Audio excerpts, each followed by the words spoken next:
Good morning, or good afternoon or evening, depending on when you're watching.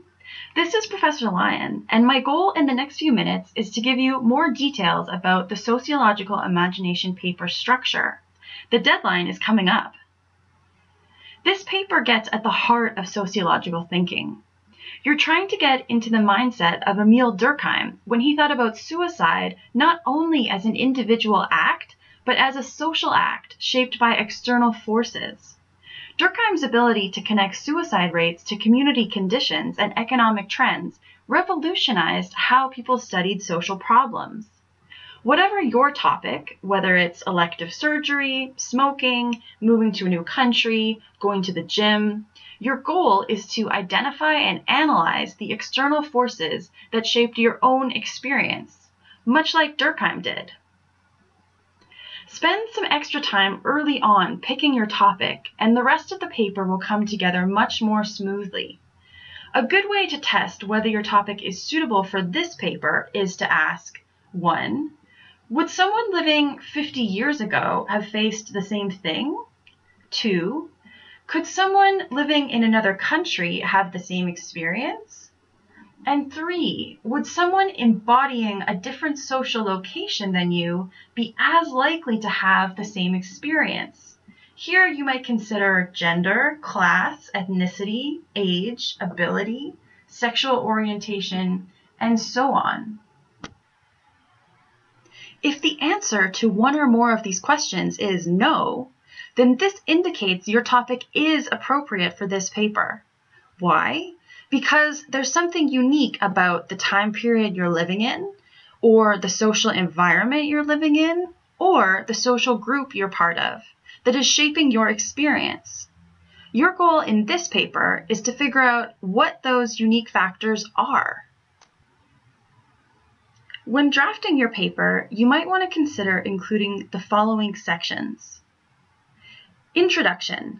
The introduction serves multiple purposes. 1 is to get the reader invested.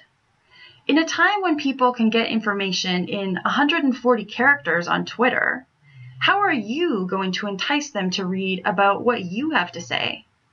You might think about stressing the importance of your topic. Why is it relevant, and who is it relevant for? What is the scope of the impact? Another purpose is to let the reader know what to expect. Think about if this was a face-to-face interaction. If you were taking someone on a trip or on a tour, you would need to let them know early on what's on the agenda. It's only polite. And it sets them up mentally to have a positive experience without any unusual surprises they aren't prepared for. In the context of this paper, this would include briefly introducing your topic, briefly mentioning the sociological imagination, and outlining the key arguments you will make in maybe 1 to 2 sentences. Your next paper section could cover personal experience and theoretical context.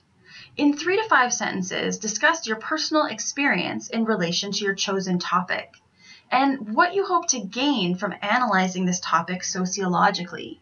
Keep in mind, this is a theoretical and analytical paper rather than a personal journal or biography.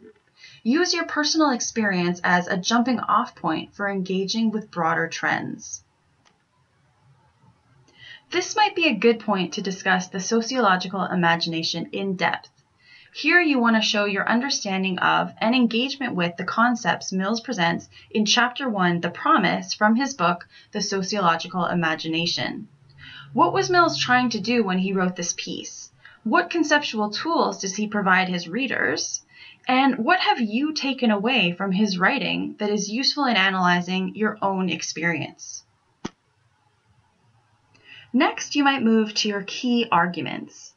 This is where you present evidence that your experience can be understood as a public issue.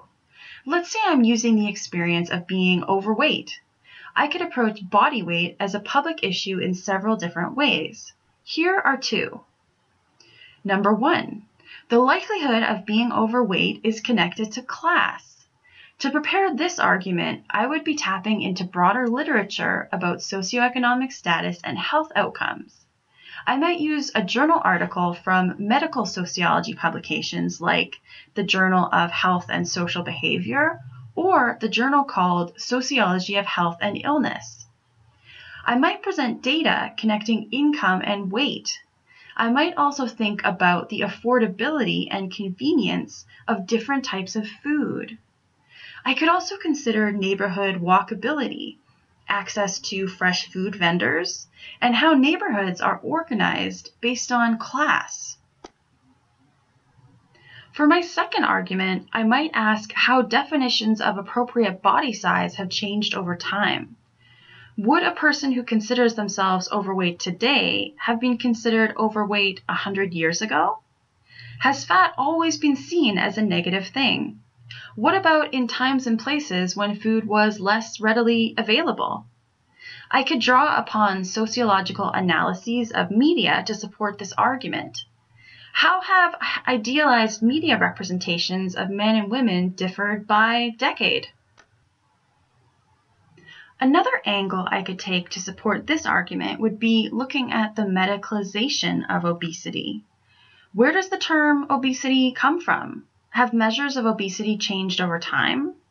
What institutions benefit if more and more people are seeking to manage their weight?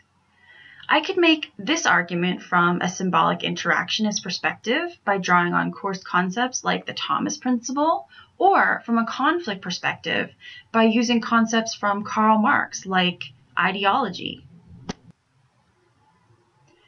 After you've presented and supported your main arguments with reference to social and historical context, it's time to conclude your paper.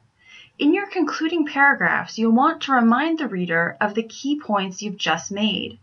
You'll also want to do some reflecting on how the sociological imagination matters for you as an individual, but also for researchers and communities tackling social problems. Mills says this imagination is both magnificent and terrible. Now that you've analyzed a personal experience sociologically, do you agree with Mills' assessment? How does it feel to know there are so many forces beyond your control that end up shaping multiple aspects of your life? What I've outlined here are some suggested paper sections, but it's possible to do well on this assignment by structuring your paper in other ways. Please take a look at the paper instructions and rubric, and feel free to be in touch with me or your TAs at any time. Good luck, and we look forward to reading your work.